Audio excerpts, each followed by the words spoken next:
Good afternoon. My name is Megan Fields, and I'm going to be presenting on Amnesty International and the Refugee Nation, which was a campaign that ran during the 2016 Summer Olympics in Brazil.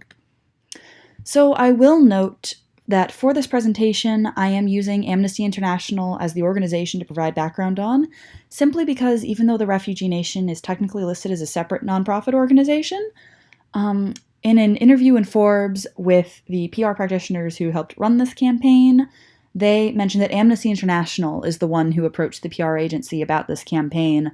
Therefore, I'm functioning off of that source. So, some background on Amnesty International. It is a London-based organization that began in 1961 through the efforts of Peter Benenson, who was a lawyer. And according to their website, they are a global movement of more than 7 million people in over 150 countries and territories who campaign to end abuses of human rights. So they do have like 14 or 15 sites on their page that explain the different causes they support. For example, they support the fight against the death penalty, or one of the pages details their work consulting for the UN. Another major thing to note about Amnesty International is that it is funded through individual donations, not by any particular government. So, the mission, vision, and values statements. I won't read the long mission statement here that was pulled out of an Amnesty International report, but the vision and value statements pulled from the website include the vision of a world in which every person enjoys all of the human rights enshrined in the Universal Declaration of Human Rights and other international human rights instruments. In pursuit of this vision, Amnesty International's mission is to undertake research and action focused on preventing and ending grave abuses of these rights. The other statement is Amnesty International forms a global community of human rights defenders based on the principles of international solidarity, effective action for the individual victim, global coverage, the universality and indivisibility of human rights, impartiality and independence, and democracy and mutual respect. So, the specific problem that this campaign addressed was that, according to Amnesty International's website and some of the Refugee Nation's material, there are 65 million people who are displaced in the world. As a human rights organization, Amnesty International would want to address this issue. The opportunity presented was the IOC introduced a team of refugees into the summer 2016 Olympic Games in an effort to make the Games more inclusive.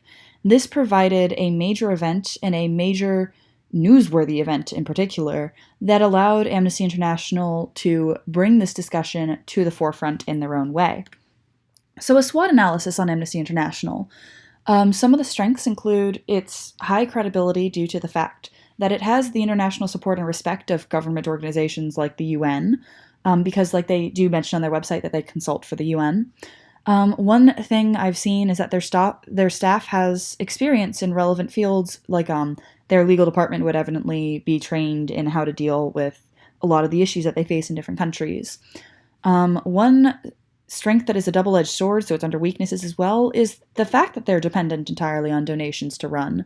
This is good because it keeps Amnesty International from being biased by any one particular government, but it can be a weakness because if people decide to stop donating based on maybe one of the causes they don't like that Amnesty International supports, or if they don't like Amnesty's approach to a particular topic, they can always pull funding and then the organization would have no way to function. It doesn't have a guaranteed revenue stream, basically. Another weakness would be potentially the fact that many of their stances can be polarizing or depend on a viewer's political or worldviews. This could mean that their initiatives may face backlash or could have negative media surrounding it as well as positive media, just depending on what the issue is, which isn't that bad of a weakness. It really goes with the territory of Amnesty International's mission and, the types of topics that they're trying to take on and argue against. So it makes a lot of sense. It's just something that should be kept in mind, when approaching issues where you will be raising media attention and how that story is going to be presented. So an opportunity for Amnesty International would be that because they have such newsworthy stories that do relate to a huge public interest section of human rights, they can easily draw a lot of media attention through that. Another is that growing world interest in taking action, protesting, and getting politically involved, especially in places like the US. Like a Washington Post article at one point mentioned that there was an uptick in protests participation between March and April.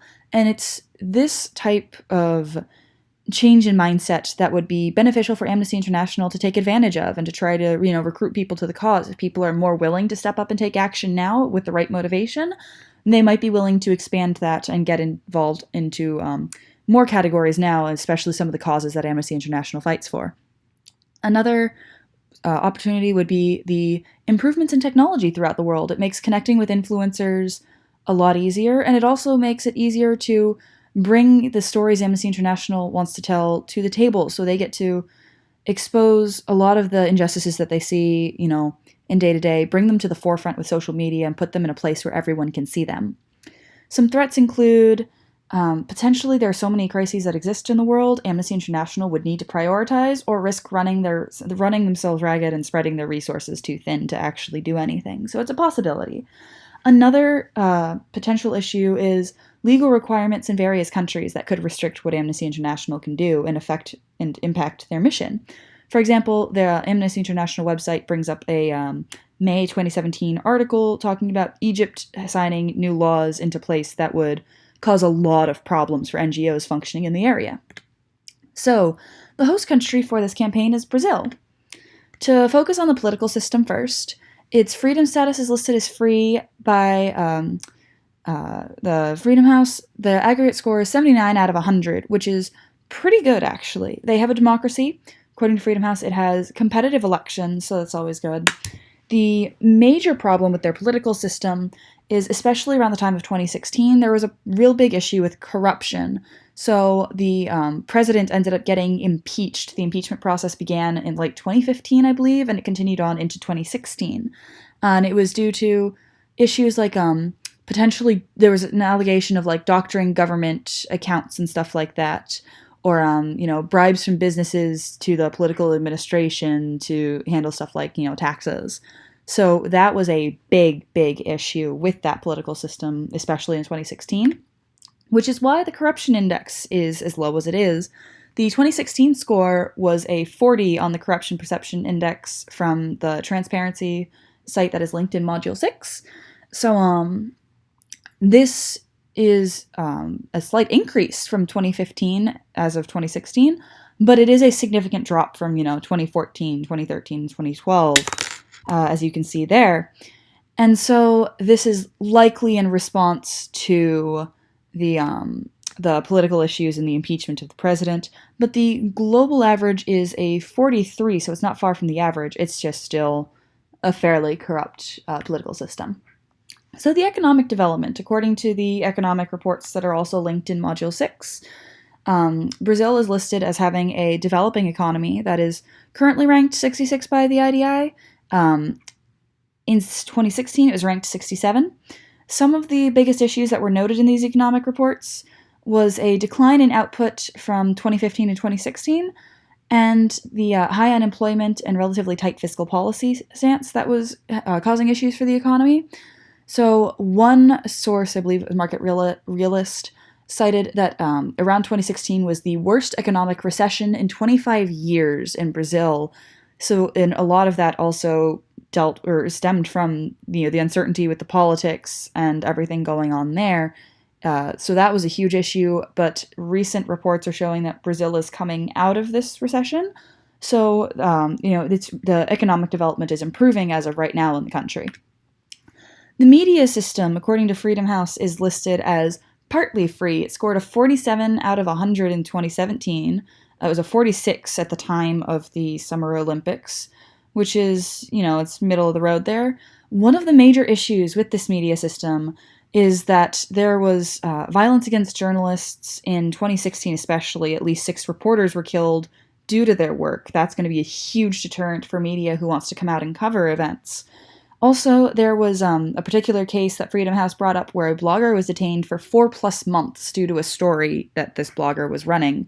So the media system is not the best environment for journalists to be able to work uninhibited. Literacy rates range between 91 and 92% for adult men and women. Media penetration, according to Statista here, we can see the reach of certain media platforms in a particular city in Brazil is just one example. So we see out of home has the highest reach, followed by free TV, followed by internet, followed by the radio, and then followed by pay TV. So for reach numbers, there are 465 daily newspapers with a total circulation of 7,883,000. There's also a lot more non-daily newspapers. I did not see circulation information from these. These are all found from pressreference.com. TV sets, there are 36,500,000 in Brazil. You can see the per thousand number there. I believe that's listed as per thousand people. Radio receivers are 71 million inside of Brazil, so that's about the reach that newspapers, TV sets, and radios has. For internet penetration, according to Freedom House, the internet penetration rate was 59.1% in 2017. Around the time of this campaign, it would have been 57.6% in 2016. Freedom House does mention that social media and ICT apps were blocked, and it does mention that bloggers are not arrested, but this doesn't really add up with the other source that mentioned the blogger who was detained for 4+ months. So that seems to vary, possibly based on year, possibly based on source. The Statista lists the Facebook penetration rate as 61% in 2017 and 53% in 2016. This is particularly important because Facebook was a major platform for the 2016 Olympic Games for people to follow it on. So, Hofstede's cultural dimensions. We see, I'm comparing here Brazil and the UK just because the UK is where Amnesty International is based. The power distance is higher, and so a higher power distance score indicates that there is a much stronger hierarchy. So according to Hofstede Insights, it means that everyone has a place that doesn't really need as much of a justification. And then in terms of individualism, Brazil scores a bit lower, which implies that it's a collectivist culture.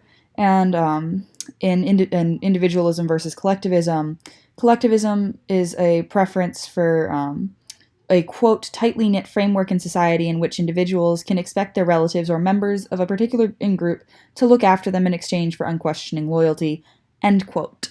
So, in terms of masculinity, Brazil is pretty middle of the road in terms of masculinity versus femininity there. So, masculine cultures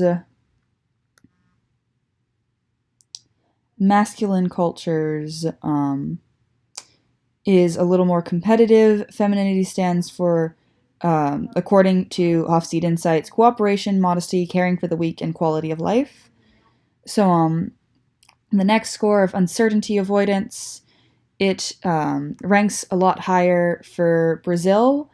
So, uncertainty avoidance has rigid codes of belief and behavior and intolerant of unorthodox behaviors and ideas if there's a strong uncertainty avoidance index, and it looks like there is. And then long-term orientation, it seems to be a little bit lower here. So according to Hofstede Insights, societies who score low on this dimension prefer time-honored traditions and norms while viewing societal change with suspicion. And then the last category of indulgence, Brazil ranks a little bit higher on. So, relatively free gratification of basic natural human drives related to enjoying life and having fun is the exact quote presented on Hofstede Insights, which is where this graph is from, which is why I'm using these particular definitions for this chart. So, those are Hofstede's cultural dimensions. So, the particular campaign, the Refugee Nation, was worked on by people from Ogilvy and Mather, New York. Quick overview of the campaign. So like I said, it focused on the team of Olympic athletes who were refugees. There were 10 athletes on this team. Amnesty International wanted to draw attention to the fact that these people, even though they had no nation, they could not carry, a home flag or home nation's flag or walk to a home nation's anthem like all the other athletes could. Amnesty International decided to provide them with their own flag and their own national anthem to represent their own nation of fellow refugees to draw attention to the cause. So, the primary audience for this campaign, just because it was run during the Olympics, would likely be the multinational audience that was watching the summer 2016 Olympics. As a subset of this audience, world leaders who were in charge of creating policy and who could be swayed by looking at this sort of a campaign would be potential potential prospects for a primary audience here. Another audience would be the International Olympic Committee, because the refugee nation did put forward a request for these athletes to be able to carry the refugee nation flag, and they were subsequently denied. But as a result, the IOC is one of the primary audiences in question. A secondary audience might be people who weren't watching the Olympics themselves, but who tuned in to media coverage and the highlight reels and were, indirectly keeping up with it for the most part, but not necessarily in depth or religiously. So, demographics are a little hard to pin down because it's people all across the world, but according to Statista, there were between 14.55 million viewers and 33.63 million viewers per day for the Olympics, depending on the day. In the US alone, there was an average of 27.5 million primetime viewers, and you can see with this chart here, also from Statista, I'm inferring from the title of this chart that this intent to travel during the 2016 Olympic Games in Rio was an intent to travel to the Olympic Games in Rio, which could give you a breakdown of who was watching in the physical stands themselves. If that is the case, the countries here that are represented here would be Japan, the US, Thailand, Hungary, Colombia, Australia, Italy, Singapore, Brazil, and Greece. Here's a breakdown of demographics by ethnicity of people watching the Summer Olympics live broadcasts in the US alone, which is a little biased, but this is the only ethnic breakdown I was able to find on Statista, so this is just one example of one country of who could be watching the Olympics. And then social media sites used by demographics. We see here that YouTube is the highest or most popular social network that people were using to keep up with, which is not surprising, could be used to watch, highlight reels and, clips of actual events. The next one would be Facebook. Facebook tops both of these charts as a significant platform that should be focused on. That should be a significant approach to take when focusing on your demographics. The problem with psychographics is they're very difficult to pin down. Since this is a multinational audience from across the world, you can't really pigeonhole this campaign's audience into one set of behaviors, attitudes, or values or beliefs, since it just varies from culture to culture. The most I can really pin it down to would be that Amnesty International might want to target watchers who are invested in global affairs and who are motivated to get involved with human rights causes, just because those are the kinds of causes Amnesty International focuses on. So in terms of campaign objectives, the only ones that I can find verbally stated anywhere were in a Forbes interview with two of the PR professionals and creatives who worked on this campaign. Amnesty International apparently came to them with the specific objectives in mind of bringing awareness to the refugee cause, igniting a positive conversation, and engaging the world to support refugees. How these objectives were intended to be measured, I'm not sure. I can't find that information, but we'll talk about that a little bit later in the evaluation section. So, timeline and budget. The timeline began on July 1st, 2016, with the first Facebook post on the Refugee Nation official page for the nonprofit organization. The credits on one of the, an Adweek sort of article, listed the campaign as being run around August 4th, 2016. The Olympics themselves ran from August 5th, 2016 to August 21st, 2016 would be a significant section of this campaign. And technically it's still continuing today. It's not really clear if they ever set an end date, but since the organization's efforts to support the refugee nation still go on today, the campaign could be said to still technically be in effect. As for budget, one of the creatives mentioned that they were quote-unquote like pirates working with no budget whatsoever, or at the very least an extremely low budget. So, theme and key messages. The overall goal of this campaign was to support refugees both in the Olympic Games and out of them. During the Olympics themselves, the hashtag was GoRefugeeNation or hashtag #TeamRefugee. Some of the Facebook posts and Twitter posts mentioned "witness the rise of a new nation" and messages along those lines. Also, they had no nation, they had no national anthem, they had no flag. We've now given them one. Introducing the refugee nation and things of that like. Another common quote used was the artist, as you'll see later in a campaign video, specifically says she designed the flag to show solidarity with the brave souls who are, leaving their own countries. That gets used in a lot of messaging as well. Currently, the messaging on their website includes hashtag refugees matter, hashtag refugees welcome, and stand with the refugees, stand against division. So, there was a lot of action and special events going on around this time. So there were flags sent to Olympic athletes. You can see images of that in the videos that were being presented, and like Wired.com mentions that there were thousands of flags distributed around Rio for supporters. There was also a petition to allow the athletes to carry the flag. The IOC did not end up allowing the athletes to carry the flag. The petition did not work.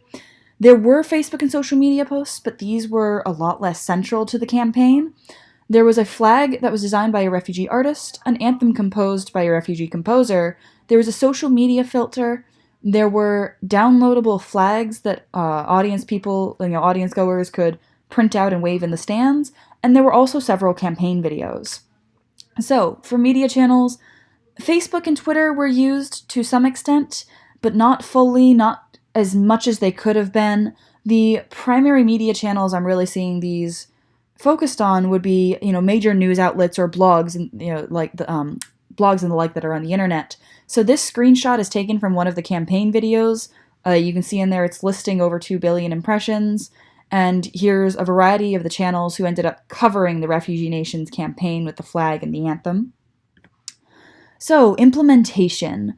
Here's an example of some of the Facebook posts that occurred before the Olympic Games began. These all seem to be hype posts, like they're getting people ready to, they're introducing the concept of the flag, and they're trying to hype people up to start supporting this team in the Olympics. So you can see here the use of hashtag #GoRefugeeNation, hashtag Team Refugees, and you can see in one of these posts that they're putting a name and face to a lot of the refugee athletes and quotes about their stories, telling their stories, giving them that platform to tell their stories. More Facebook posts, this time from during the actual event themselves. They were covering specifically the Refugee Nation or the Team Refugees events and their times and how all of that was going to keep updated coverage on the team specifically. And it was also taking pictures of, for example, the bottom right-hand corner here is people in the stadium holding the flag in support and solidarity for the cause. Here is an example of the campaign video that's introducing this campaign.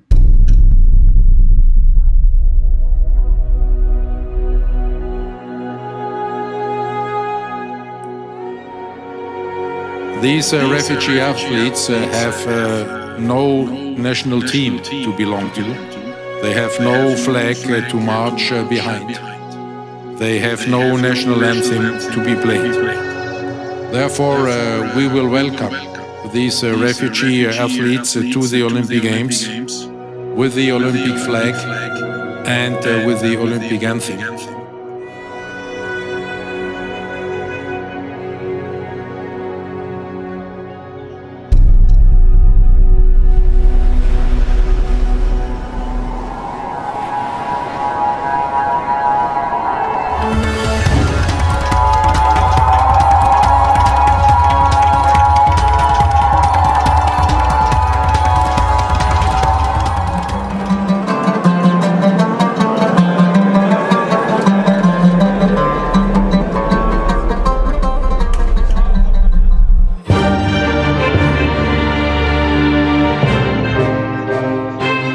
أنا لا أكتب موسيقى فقط لشعوب المنطقة من العرب أو الكرد أو الأتراك، بل أكتبها لكل العالم.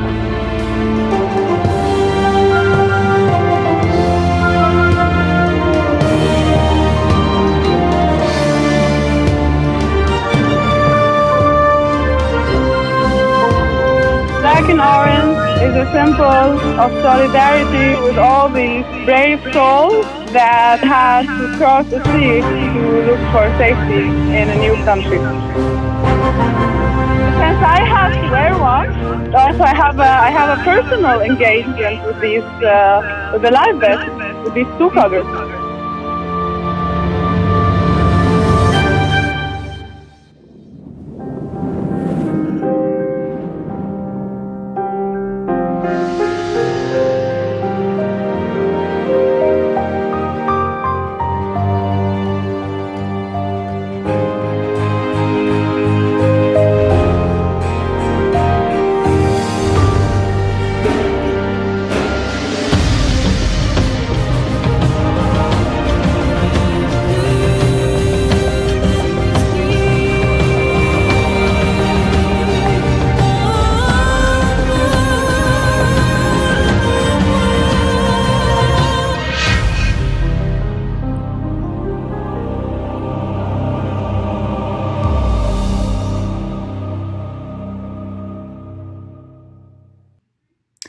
So I think that was a very powerfully done video. I think it was well shot, well put together. It told its story very well in the way it needed to. I think it was very well done. Just emotionally, it strikes a chord in the viewer. Now, the next campaign video is, I believe it's post-campaign, because you can see, like, the effects of the, campaign and cultural elements, and you can see, like, the number of impressions that the campaign got. So this is why I'm going to show you this video. It's sort of what happened after the campaign. Oh, technologically, it's not cooperating. I apologize. There we go. For the first time ever, a refugee team was going to compete in the Olympics. 10 athletes with no national team, no flag, and no anthem to call their own. The whole world was looking at them. How could we make the world look to the millions they are representing? The Olympic refugees have been making a name for themselves, and now they may have a flag. Essa bandeira aqui é a bandeira dos refugiados, e a inspiração veio das cores do colete salva-vidas. We partnered with refugees across the globe. Together, we created a flag and an anthem to represent the athletes. Black and orange is a symbol of solidarity with all the brave souls that had to cross the sea to look for safety in a new country. Refugee athletes embraced the national symbol. Eu também vou levar a bandeira do meu time refugiado. The crowd got 2 new colors to cheer for. And in the world's biggest display of nationalism, we finally raised a flag for those who were forced to leave their own countries. From Lesbos to Kakuma, refugee camps now shared a symbol of hope. Bandeira para os refugiados significa muito. For the first time ever, a symbolic nation was officially recognized at the One Young World Summit. Exhibited at MoMA and Victoria and Albert Museum. We live in such a visual world now that people will start to recognize the flag with the discussion. The flag is in the permanent collection of the V&A Museum now because it marks a crucial moment in the contemporary history.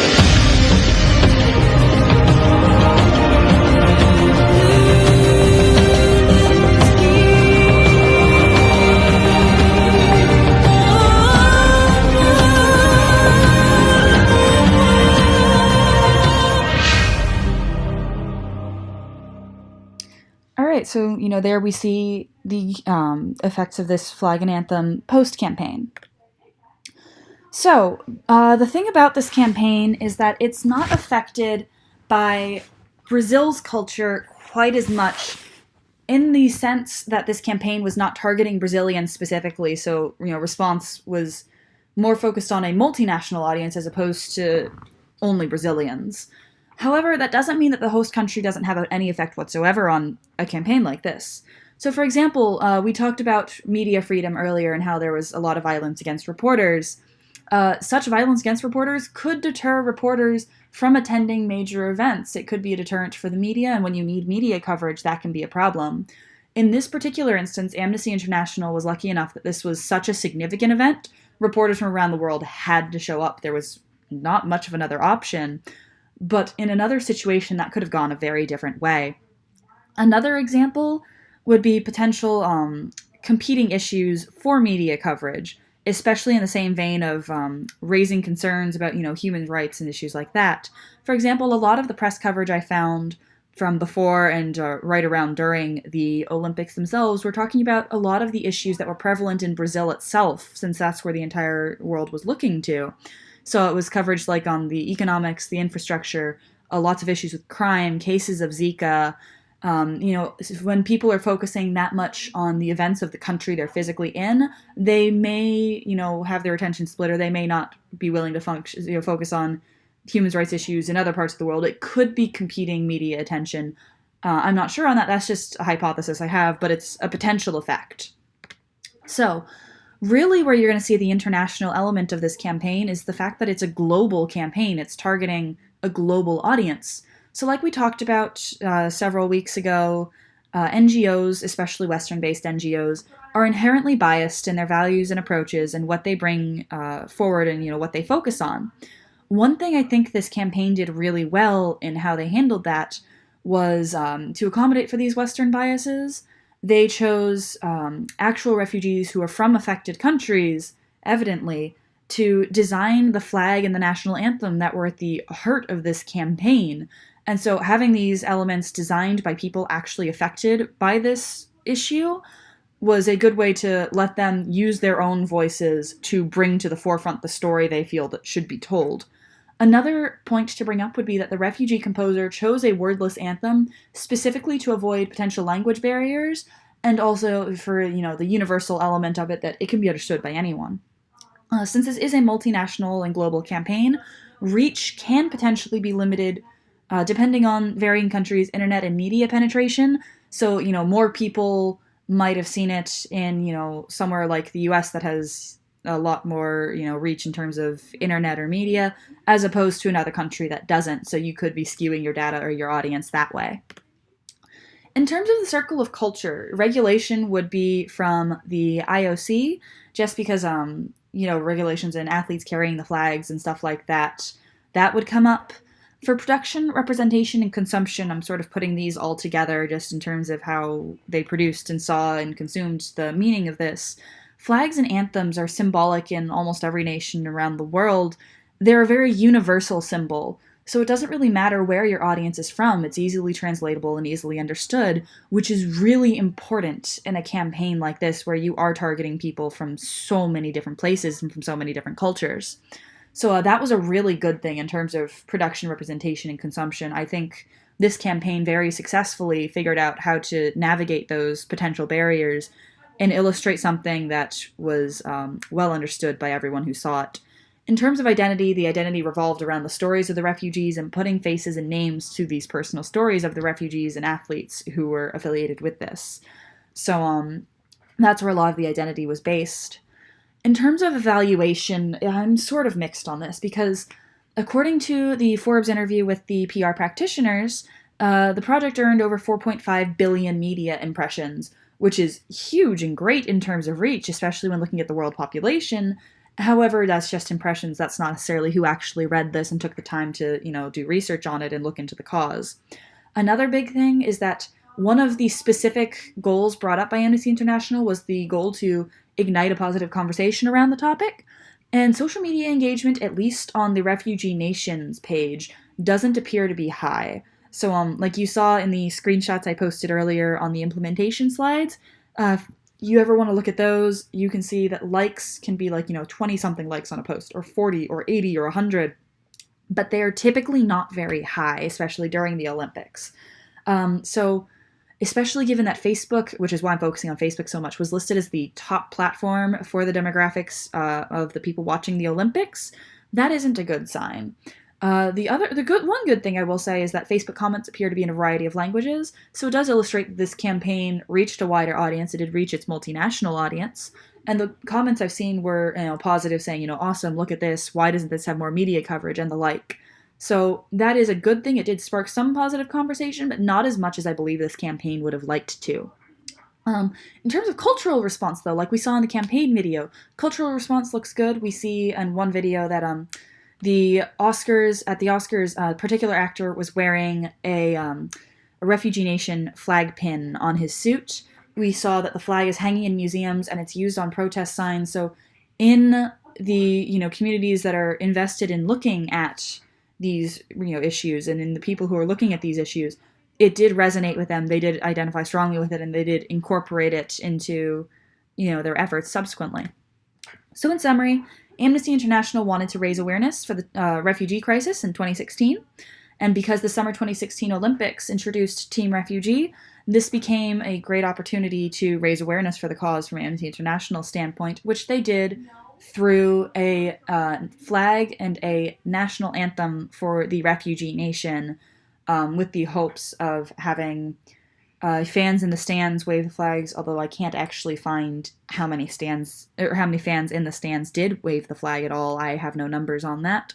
There was also a social media filter and, along with those downloadable flags, Although, like we did see, since Facebook engagement on the actual site was so low, I don't know how much those social media filters actually got used. So key takeaways. I'm going to say that the most I learned from this is, A, it's great to take advantage of special media-worthy events that your organization does not have to run, because it definitely helps get media coverage from major outlets. So like we saw, they had billions of impressions, which is impressive, and I think that's where that mostly comes from. However, social media engagement, while it wasn't necessary to have a cultural impact, we did still see some impact. It is good to help spread a campaign, and if they want to start that conversation like they intended, I think it's needed a lot more. So in terms of my recommendations, I would say more specific evaluation metrics set down at the beginning of the campaign would be definitely needed. If they weren't already, it's possible they existed and I just couldn't find them. But that Forbes interview was the only indication I saw of any objectives.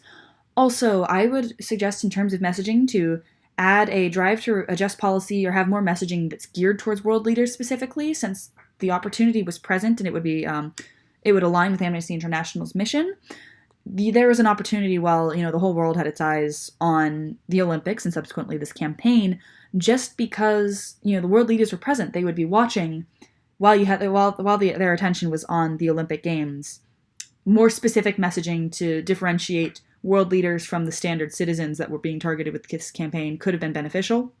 And furthermore, my final recommendation is social media is free and has a lot of power behind it. It should have been more involved in this, especially when the goal was to spark conversation and engagement. Because I think, especially when you have a dedicated hashtag for a campaign like this, when you have a social media filter, when you only see, 20, 40, 80 likes on posts regarding this campaign, that's not a good sign, and it's a pretty solid indicator that social media should have been focused on more, should have been incorporated more. So here's my works cited, and thank you very much for listening.